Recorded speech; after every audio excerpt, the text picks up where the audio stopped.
Hey everyone, and welcome to the topic, which is the toxic substances and hazardous waste control law. So we have the introduction. Toxic substances and hazardous waste pose serious threats to human health and the environment. Effective laws and management are vital to prevent pollution and protect future generation.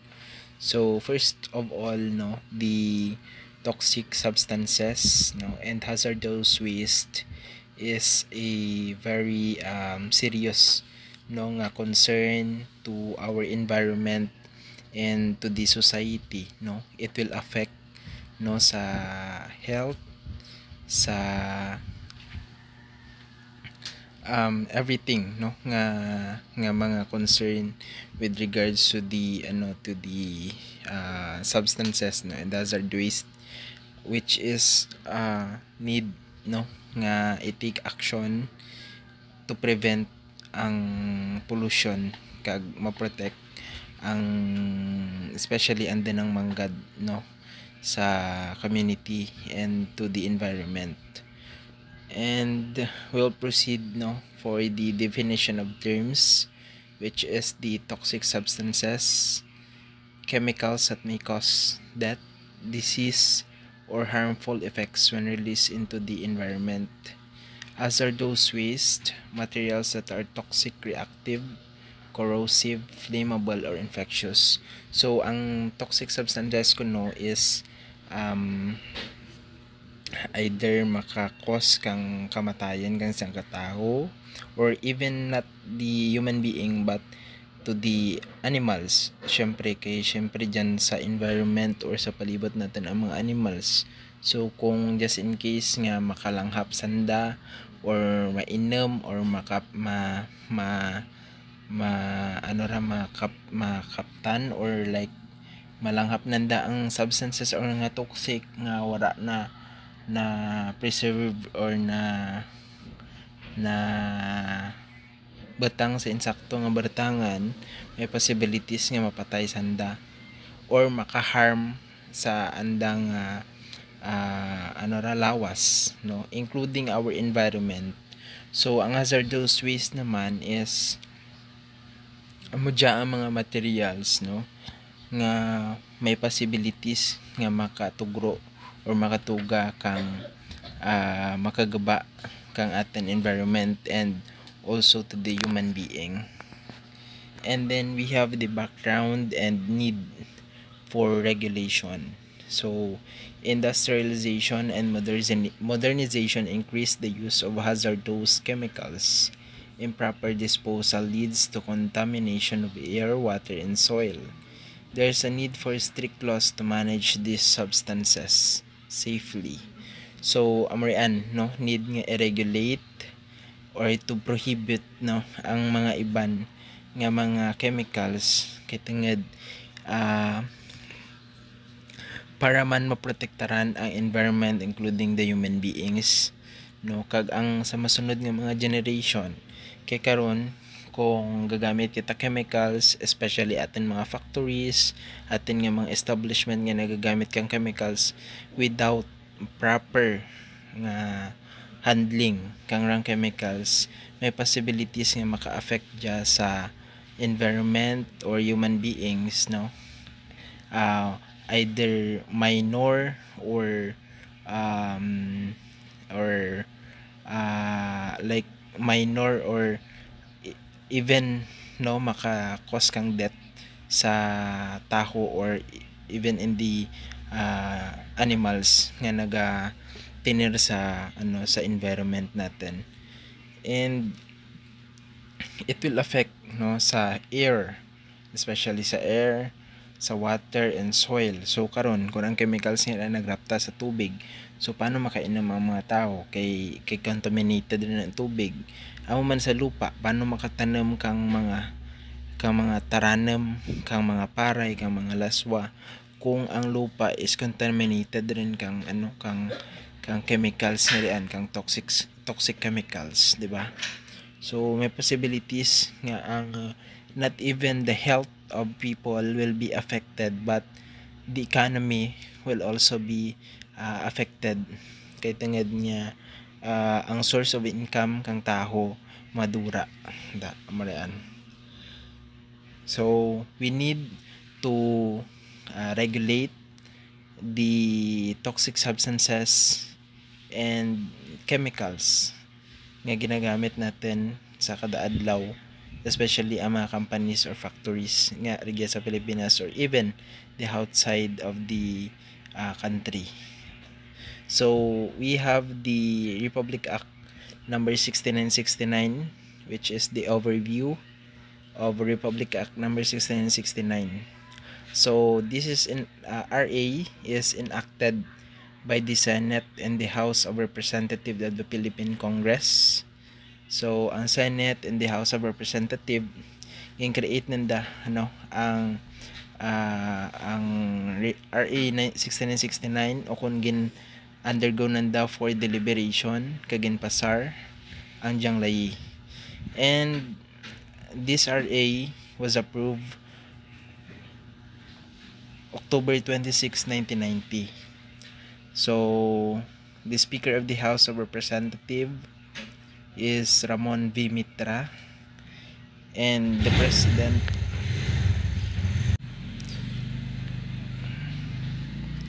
so the representative of the Philippine Congress is Ramon V. Mitra, and the President of the Senate is Jobito R. Salongs. And we have the President of the Republic of the Philippines, President Corazon C. Aquino. Okay, the Section 2, Declaration of Policy of RA 6969. This law regulates the importation, manufacture, distribution, use, and disposal of toxic substances and hazardous waste in the Philippines. It aims to protect public health and the environment from the risk associated with these substances. So, amo dyan, ang sulod kang RA 6969, which is nag-regulate sa pag-import sulod kang sa sulod ka Pilipinas, sa pag-manufacture, sa pagbuhat kang mga chemicals, sa pag-distribute, sa pagpanagtag sa mga tagsa-tagsa nanda ka mga suppliers, kag sa paggamit and pag-dispose, so dapat may proper disposal ang substances or ang chemicals nga kundiin man galin ang diyang chemicals. So it aims to protect public health. Number 1 yan karan is our health and the environment, and for the future generation pa. It's because kung ang environment rin affected, may possibilities nga ang tanan nga nagagamit kang diyang chemicals, or even though wala man nagagamit pero makalanghap or makagamit kang diyang toxic chemicals, will be possible nga ma-endanger ang andang health, ang economic status kang country. May possibilities kaya syempre kung mangin lapad ang scope kang diyang chemicals, kang toxic substances o kung toxic substance, may possibilities ng health kang taho affected, including the economic. Okay, so Section 3 scope covers the importation, manufacture, processing, handling, storage, transportation, sale, distribution, use, and disposal of all unregulated chemical substances and mixture in the Philippines. This includes the entry, storage, and disposal of hazardous and nuclear waste into the country for whatever purpose. So, ang matagay lang i-mention natin importation, manufacture, purchasing, handling, storage, transportation, sale, distribution, use of disposal of all unregulated chemicals. So, dapat ang diyang mga chemicals, including the toxic substance, will be undergo sa ginatawag natin nga regulation kang atin government o kung ang layi nga dya which is ang RA 16 and 69 to prevent ang endanger sa environment including the public health, no? So amarian ang scope kang Republic Act 6969. Keeping an inventory of chemicals, maintaining a record of chemicals imported, manufactured, or used in the Philippines, including their uses, test data, and names of firms handling them. Maintaining a detailed record of chemicals imported, manufactured, or used in the Philippines is crucial in environmental and health protection. This record dapat included ng mga chemical uses, test data, and mga names of handling firms. Sa RA 6969 gina-mandates gid ang pag-practice kadya to ensure ang safe management kang chemical substances. Ang DNR o Department of Environment and Natural Resources sanda ang responsible sa keeping an updated inventory, requiring testing and inspecting establishment if sakto ang paggamit nanda or pag-handle ka mga toxic substances. Ang manufacturers and importers must submit their annual reports with details on production, employee exposure, and waste management. Violation can result in administrative fines, imprisonment, which is 6 months and 1 day to 6 years and 1 day, and a fine ranging from 600 pesos to 4,000 pesos, and deportation for foreign offenders. Regulating chemical substances, requiring testing for chemicals that pose unreasonable risk to health or the environment before they are manufactured or imported. Under RA number 6969, or also known as Toxic Substances and Hazardous and Nuclear Waste Control Act of 1990, requiring testing sa mga chemicals nga nagapose kang unreasonable risk to the health or the environment before they are manufactured or imported. This act is empower the DNR para ensure that chemical substances and mixtures are tested if may reason to believe nga makaharm sa health or environment. Testing is required kung may insufficient data to determine ang potential health and environment effects kang substance.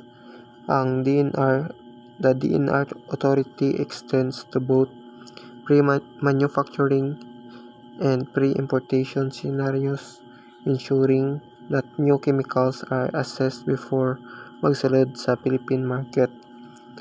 Ang gasto kang test nga is shouldered kang manufacturers o kon ang importers. Monitoring and regulating chemicals.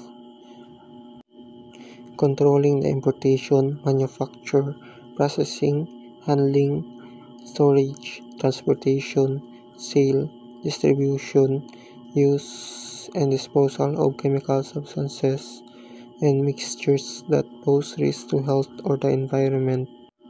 The states aims to regulate, restrict, or prohibit ang importation, manufactured, processing, sale, distribution, pag-use, and pag-disposal kang chemical substances and mixtures that nagapresent kang unreasonable risk or injury sa health or environment. It also prohibits sa pag-entry kang mga hazardous kag nuclear waste sa Philippine territory, kag nagapromote kang research sa toxic chemicals. Ang RA 6969 cover na ang tanan nga unregulated chemical substances and mixtures sa Pilipinas, including the entry, transit, storage, and disposal of hazardous and nuclear waste. Ang DNR compile and amends a list known as the PCL or the Priority Chemicals List, which including includes ang mga chemical substances nga nagapose kang unreasonable risk sa public health, workplace kag environment. Example na kara is asbestos, a known carcinogen included in the PCL. Ang prolonged nga inhalation or exposure sa asbestos fibers can cause kang lung tissue scarring, shortness of breath, or asbestosis. Asbestosis is a chronic lung disease which is caused by inhaling asbestos fibers. Preventing hazardous waste entry. Prohibiting the entry of hazardous and nuclear waste into the country and ensuring their proper disposal. Preventing the entry of hazardous and nuclear waste into the Philippines kag ensuring their proper disposal is a key objectives kang RA 6969, which prohibits ang pagsalud para maprotect ang environment and public health. Ang DNR ginamonitor nanda and prevents ang pagsalud ka mga namutya nga mga waste with the authority nga mag-inspect kag ma-confiscate ka mga illegal shipments kag mga violators faces significant penalties. Example na kadya is in May 2009, the Philippines returned tons kang illegally shipped waste to Canada, highlighting the government's commitment to enforcing the RA 6969. Educating the public, disseminating information and conducting awareness campaigns on the hazards and risks associated with toxic chemicals and mixtures. Disseminating information and conducting awareness campaigns on the hazards and risks of toxic chemicals and mixtures, covering all stages from manufacture to disposal. Ang DNR naga-implements these efforts through awareness campaigns, information dissemination kag educational programs in communities and sa schools. Example na kadya is ang DNR campaign sa Mercury sa ASGM or the artisanal and small-scale gold mining.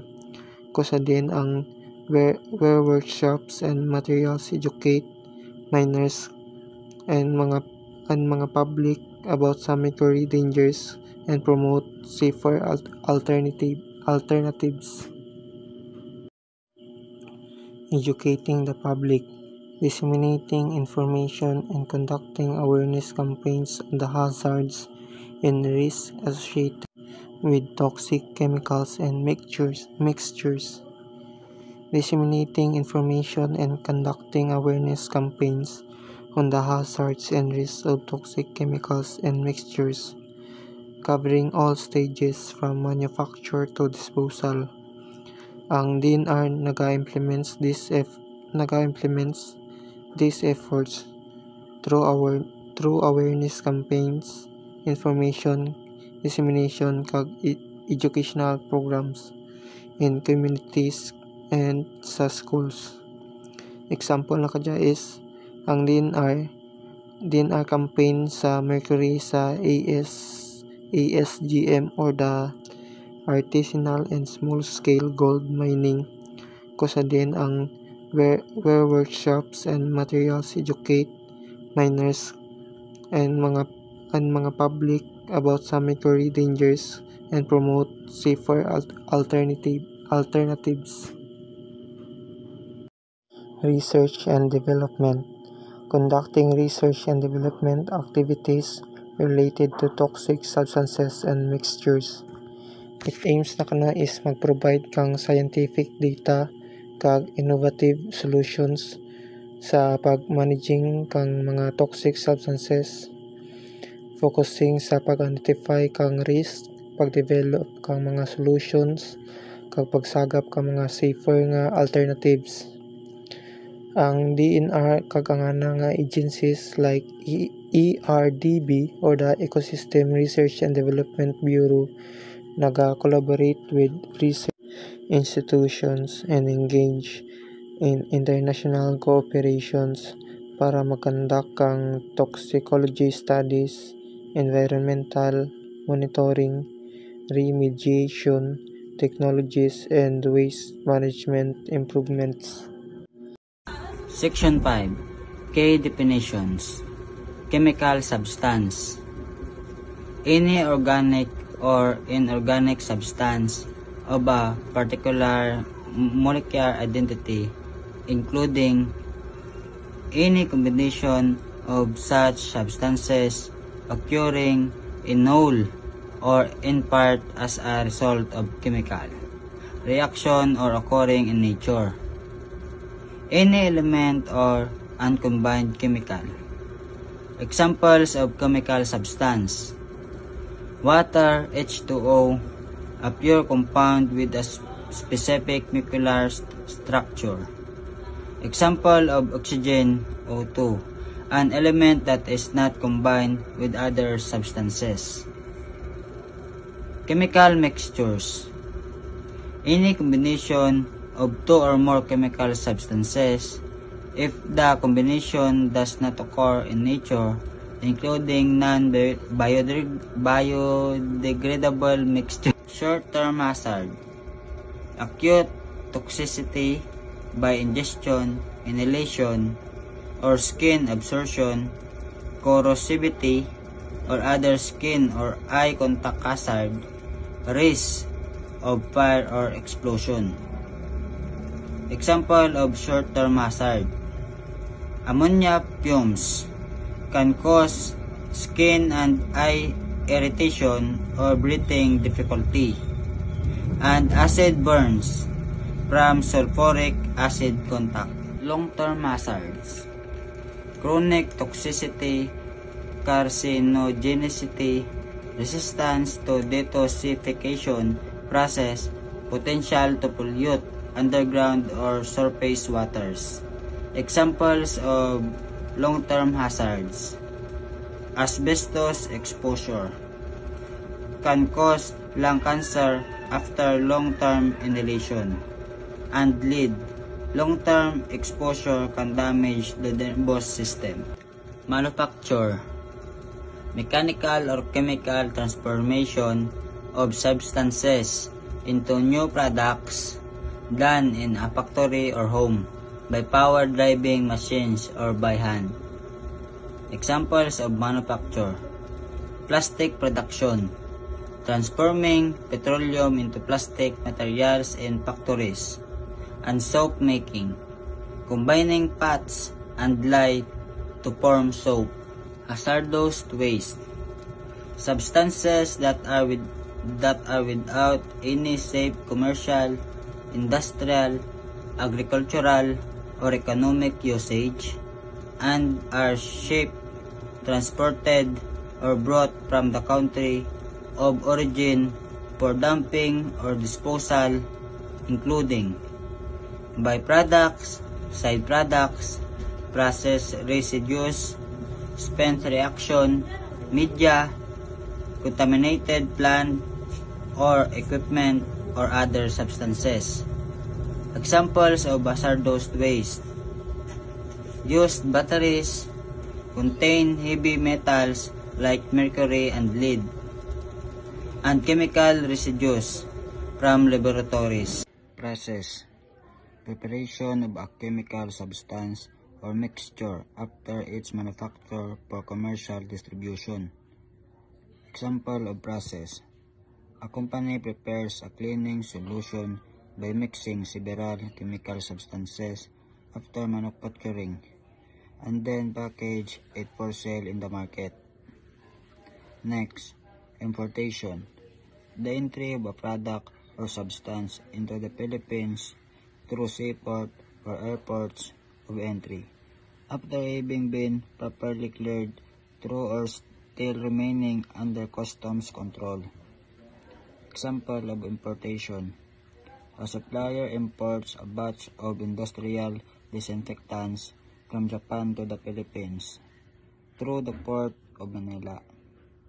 The shipment is inspected and cleared by customs before being distributed locally. Reasonable risk, expected frequency, or undesirable effects or adverse effects arising from a given exposure to a substance.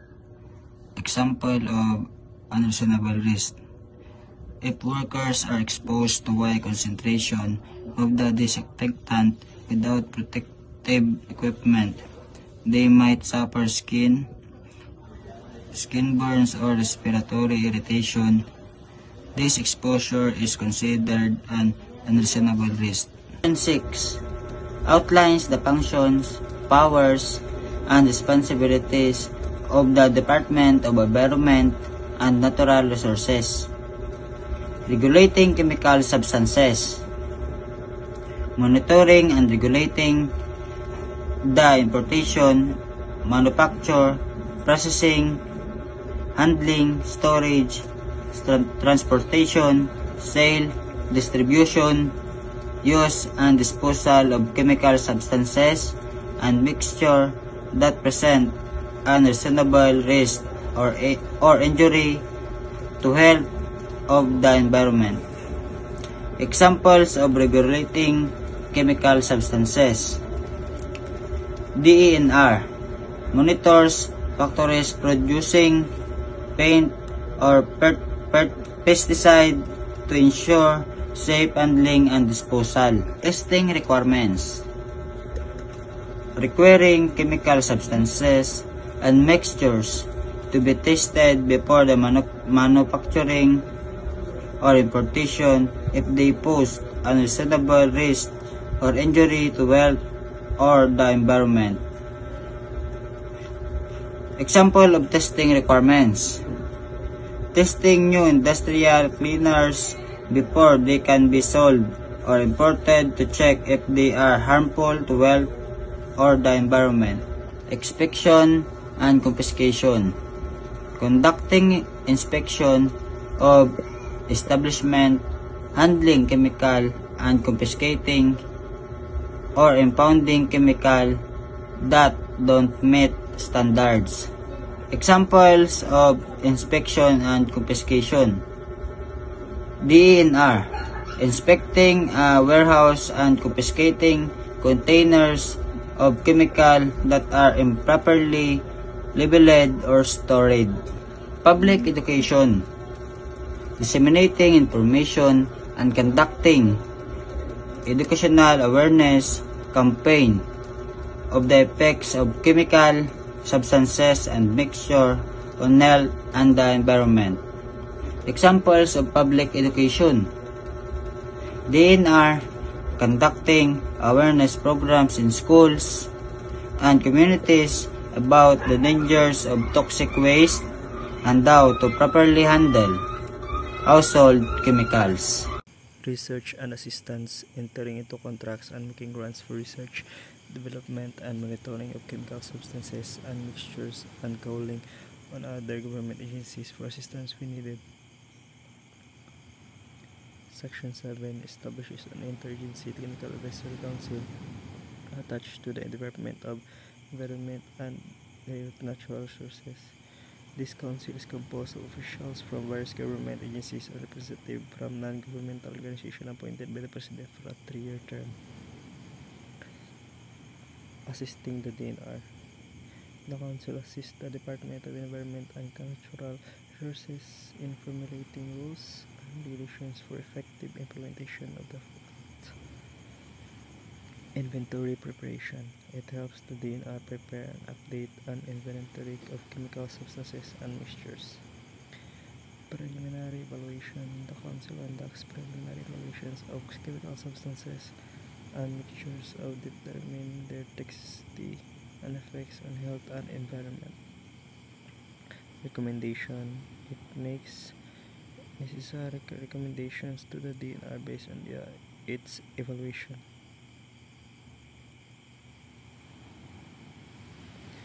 Section 8. Pre-manufacture and importation requirement.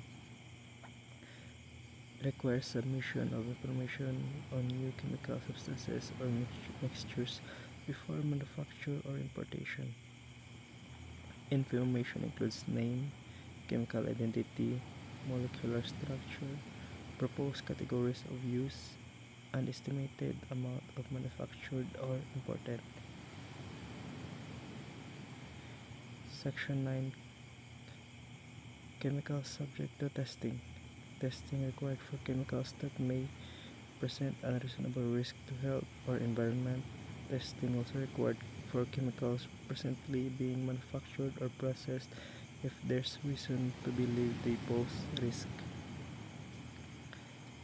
Section 10. Action by the Secretary of Environment and Natural Resources. Secretary may regulate or prohibit importation, manufacture, processing, sale, distribution, use or disposal of chemical substances or mixtures. Secretary has 90 days to decide on regulation or prohibition extendable for justifiable reasons. Section 11. Chemical substances exempt from pre-manufactured notification. Certain chemical substances or mixtures may be exempt from pre-manufactured notification requirements. Section 12. Public access to records. Public has access to records, reports, or information on chemical substances and mixtures. Confidential information may be withheld if it divulges trade secrets or sensitive business information. Section 13. Prohibited Acts prohibits knowingly using chemical substances or mixtures that violate the Act. Prohibits causing, aiding, or facilitating the storage, importation, or bringing of hazardous and nuclear waste into the country. Section 14. Criminal Offense and Penalties imposes penalties for violating Section 13, the Act, including imprisonment and fines. Foreigners who commit offenses may be deported and barred from subsequent entry into the Philippines. Section 14. Criminal Offenses and Penalties. The penalty of imprisonment of 6 months and 1 day to 6 years and 1 day, and the fine ranging from 600 pesos, 4,000 pesos, shall be imposed upon any person who shall violate Section 13 to 2C of this Act and shall not be covered by the probation law. If the offender is a foreigner, he or she shall be deported and barred from any subsequent entry into the Philippines after serving his or her sentence. In case any violation of this Act is committed by the partnership, corporation, association, or any juridical person, the partner, president, director, or manager who shall consent to or shall knowingly tolerate such violation shall be directly liable and responsible for the act of the employees and shall be criminally liable as a co-principal. In case the offender is a government official or employee, he or she shall, in addition to the above penalties, be deemed automatically dismissed from office and permanently disqualified from holding any elective or appointive position. B. The penalty of imprisonment of 12 years and 1 day to 20 years shall be imposed upon any person who shall violate Section 13 of this Act. If the offender is a foreigner, he or she shall be deported and barred from any subsequent entry into the Philippines after serving his or her sentence. In the case of corporation and other association, The above penalty shall be imposed upon the managing partner, president, or chief executive.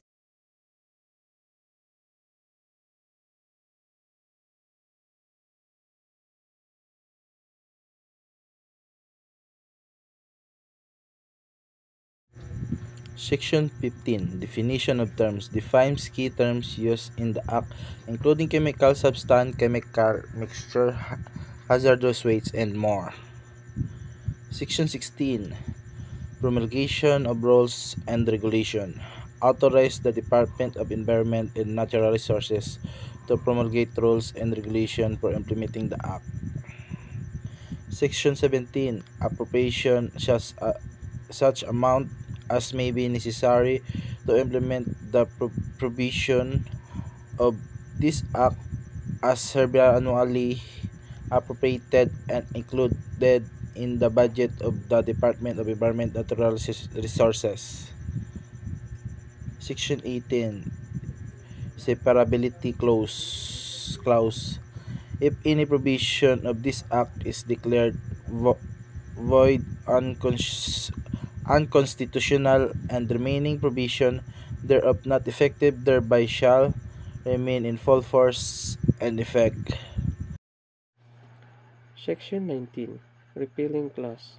All laws, presidential decrees, executive order, and issuances, and rules and regulations which are inconsistent with this act are hereby repealed or modified accordingly. Section 20.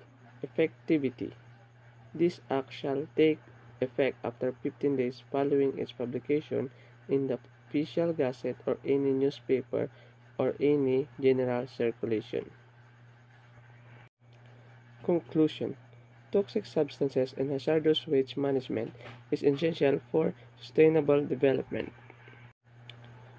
RA 6969 and global treaties form the backbone of environmental protection.